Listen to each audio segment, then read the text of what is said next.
The BBC has announced the resignation of its top leadership, Director General Tim Davie and News Chief Executive Deborah Turness.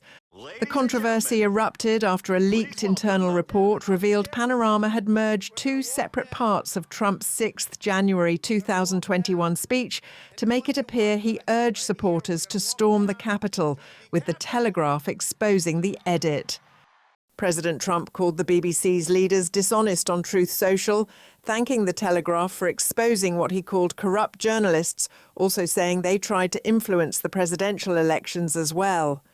Davie, who has led the BBC since 2020, had repeatedly stressed impartiality. And deliver a BBC that is really focused on world-class, impartial, landmark output. And I look forward to us resolving this situation and looking forward to delivering that. His resignation now marks a dramatic fall from that promise. Turness said the ongoing controversy had caused damage to the BBC and that the buck stops with me.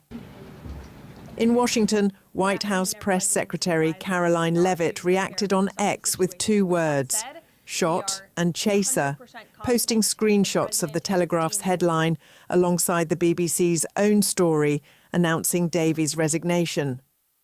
Former BBC boss Roger Mosey says the corporation was slow to respond to allegations. The BBC was slow to respond to the latest allegations, and I think they were flat-footed for 3 or 4 days when the story broke about the Michael Prescott dossier.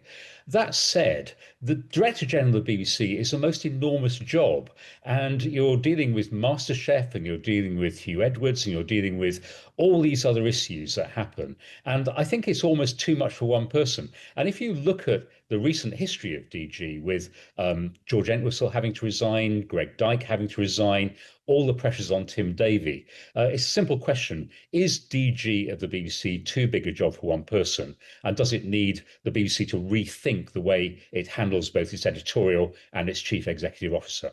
The BBC board, chaired by Samir Shah, will now lead the process of selecting a new Director General through its nominations committee under the BBC Charter. Davie will remain in post until a successor is appointed.